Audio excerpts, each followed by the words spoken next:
Hello dear students, आज हम जो पोएम पढ़ने जा रहे हैं उसका टाइटल है ए थिंग ऑफ ब्यूटी। इसे जॉन कीट्स ने लिखा है। जॉन कीट्स का जन्म 1795 में हुआ था और 1821 में ट्यूबरक्लोसिस से इनकी डेथ हो गई थी। A thing of beauty John Keats की लिखी हुई एक बहुत ही फेमस पोएम है। अब आइए हम पोएम को शुरू करते हैं। फ्रेंड्स, जॉन कीट्स कहते हैं a thing of beauty is a joy for ever. A thing of beauty यानी सुंदर वो चीज़ होती है is the Joy for ever जो हमेशा आनंद देती है। यानी सुंदरता कभी मरती नहीं, कभी नष्ट नहीं होती, बल्कि इसका आनंद, इसका सुख निरंतर बना रहता है। ये हमेशा आनंद देती है।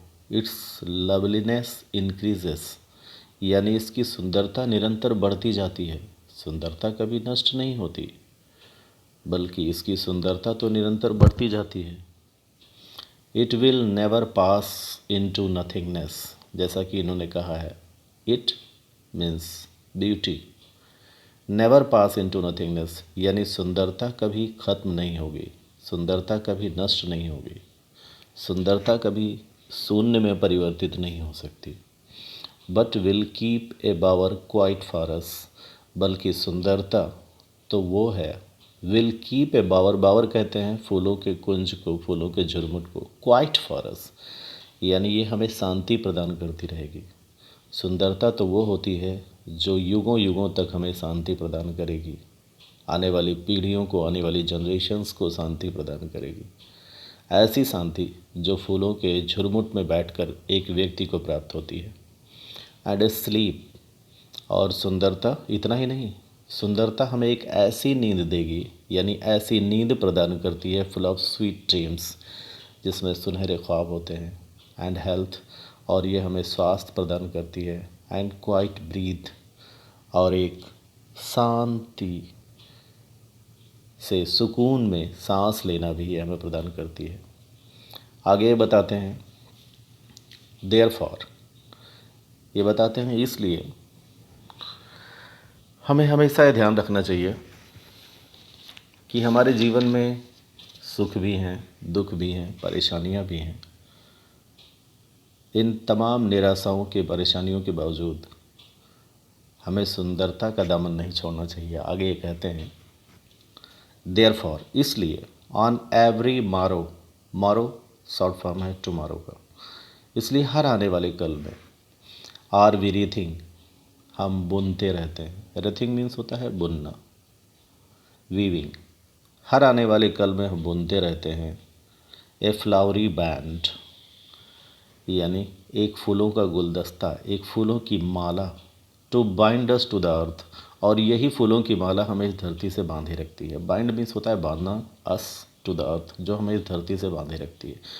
अब बात हो रही है फूलों की माला की, तो ये किस फूल की माला की बात कर रहे हैं? यहाँ फूलों के माला का मतलब है सुनहरी यादों के, खूबसूरत ख्वाबों के, उन सपनों के जो हमें इस धरती से बांधे रखते हैं। हम किसी न किसी उम्मीद के सहारे जीते जाते हैं, और ये उम्मीदें, ये सुनहरे सपने, यही तो हमें इस धरती से बांधे रखते हैं। इन स्पाइट ऑफ डिस्पोंडेंसी यानी निराशाओं के बावजूद। Despondency means disappointments, hopelessness. तमाम निराशाओं के बावजूद of human dearth, in human dearth, in human means होता है अमानवीय, और डर्थ मीन्स होता है कमी। तमाम कमियों के बावजूद, किस कमी के? Of noble natures, dearth of noble natures यानी श्रेष्ठ मानवीय आचरणों के, श्रेष्ठ मानवीय स्वभाव की कमी के बावजूद, यानी मानव का आचरण भी आज श्रेष्ठ नहीं है। ऑफ ग्लूमी डेज, हमारे जीवन में दुख बहुत हैं, गम बहुत हैं, उदासी बहुत हैं। ऑफ ऑल द अनहेल्दी, ढेर सारे unhealthy and over darkened ways, unhealthy और डार्केंड वेज हैं, यानी अंधेरे से भरे हुए रास्ते हैं। मेड फॉर आवर सर्चिंग, जिनमें हम निरंतर इन दुखों में, अंधेरों में, परेशानियों में हम निरंतर तलाशते रहते हैं, खुशियों के एक पल। यस, हाँ, इन स्पाइट ऑफ ऑल, आगे इन्होंने कहा है, देख लीजिए, इन स्पाइट ऑफ ऑल, इन सारी चीज़ों के बावजूद, some hope of beauty, some shape of beauty, some shape of beauty, यानी सुंदरता का कोई ना कोई आकार मूव्स अवे, निरंतर हमें आगे बढ़ाता रहता है, हम उसके सहारे आगे बढ़ते रहते हैं। द पाल, पाल मीन्स होता है कवरिंग, यानी आवरण, पर्दा, और मूव्स अवे मीन्स होता है हटाना। मूव मीन्स आगे बढ़ना, मूव्स अवे मीन्स हटाना। निश्चित रूप से इन सारी परेशानियों के बावजूद सुंदरता का कोई ना कोई रूप मूव्स अवे द पाल, उस पर्दे को, उस आवरण को हटाता रहता है फ्रॉम आवर डार्क स्पिरिट्स, हमारे अंधकार से भरे हुए दिल पर जो पर्दा पड़ा हुआ है, अंधकार से भरे हुए दिल पर जो दुख और निराशाओं का बोझ है, उसे कहीं ना कहीं सुंदरता या सुंदरता की एक उम्मीद, खुशियों की एक उम्मीद उस पर्दे को हटाती रहती है। सच, अब आगे इन्होंने ढेर सारे उदाहरण दिए हैं। देखिए वो कौन कौन सी चीज़ें हैं जो हमारे दिल के दुखों के पर्दे को हटाती रहती हैं, दिल पर जो दुख है उस आवरण को दूर करती हैं और हमारे जीवन में खुशियाँ लाती हैं। सच द सन, ठीक ऐसे जैसे सूरज, द मून, ये चंद्रमा, ट्रीज़, ये पेड़, ओल्ड एंड यंग, फिर वो चाहे पुराने हो या नए पेड़ हो। स्प्राउटिंग ए सैडी बोन, स्प्राउटिंग मीन्स होता है डेवलपिंग या प्रोड्यूसिंग। ए सैडी बोन, ये हमें छाया प्रदान करते हैं। अब चलिए हम आगे की लाइन में चलते हैं। फॉर सिंपल सीप, और हमारे ही लिए ही नहीं, फॉर सम सिंपल सीप, यानी भेड़ बकरियों के लिए भी छाया प्रदान करते हैं। एंड सच आर डैफोडिल्स, और ऐसी ही कुछ उदाहरण प्रस्तुत करती हैं डैफोडिल्स। डैफोडिल्स फूल होता है जिसे हिंदी में हम कहते हैं नरगिस के फूल। ऐसे ही नरगिस के फूल भी होते हैं। With green world they live in, इस हरे भरे संसार में वो हमारे सामने रहते हैं। वो इस हरे भरे संसार को सुंदरता प्रदान करते हैं, हमारी आँखों को सुकून प्रदान करते हैं। एंड क्लियर रिल्स, और स्वच्छ पानी को लेकर बहने वाली, रिल्स मीन्स होता है स्मॉल रिवर्स, छोटी नदियाँ को लेकर बहने वाली छोटी नदियाँ।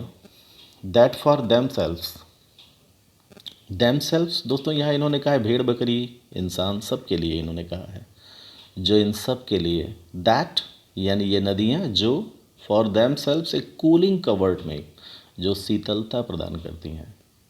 अगेंस्ट द हॉट सीजन, यानी तपते हुए सूरज से बचाने के लिए यही तो धरती पर शीतलता प्रदान करती हैं हम इंसानों को, पशु पंछियों को, जानवरों को, ये इन गर्मी से हमें बचाती हैं।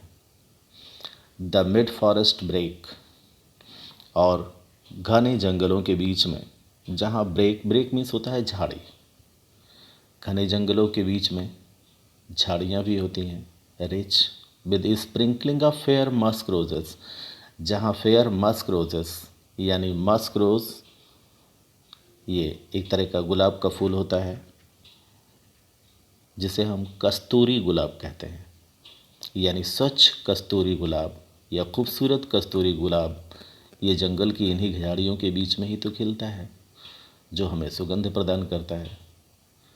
एंड सच टू, और ठीक ऐसे ही is the grandeur of the doom, और ऐसे ही हमें शीतलता प्रदान करती हैं, हमें सुकून प्रदान करती हैं, हमें खुशियाँ देती हैं। The grandeur of the doom, grandeur means होता है दोस्तों वैभव, यानी मैग्निफिसेंस ऑफ द डूम, और डूम मीन्स होता है डिस्ट्रक्शन, प्रलय या आखिरी दिन। इसी तरह से वो आखिरी दिन, वो वैभवशाली आखिरी दिन, वो भी तो हमें शीतलता ही प्रदान करते हैं। वी हैव इमेजिन्ड, जिसकी हमने कल्पना की है, फॉर द माइटी डेड, अपने उन महान बुजुर्गों के लिए, वो भी हमें शीतलता ही प्रदान करते हैं। ऑल लवली टेल्स, इतना ही नहीं, वो सारी खूबसूरत कहानियाँ जो हमने सुनी, दैट वी हैव हर्ड, जिसे हमने अपने बड़े बुजुर्गों से सुना है, दादी से सुना है, नानी से सुना है, और रेड, या जिन्हें हमने पढ़ा है, ये सारी चीज़ें तो हमें सुंदरता प्रदान करती हैं, सुकून प्रदान करती हैं, ये सारी चीज़ें तो हमें खुशियाँ प्रदान करती हैं।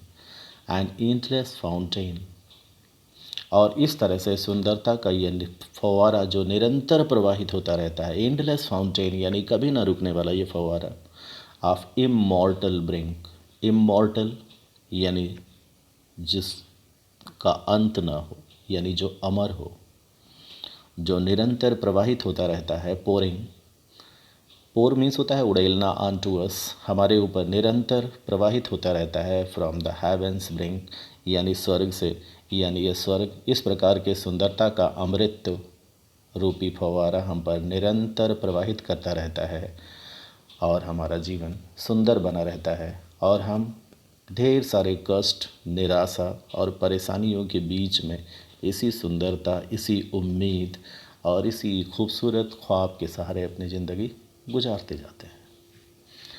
चलिए दोस्तों, थैंक्स।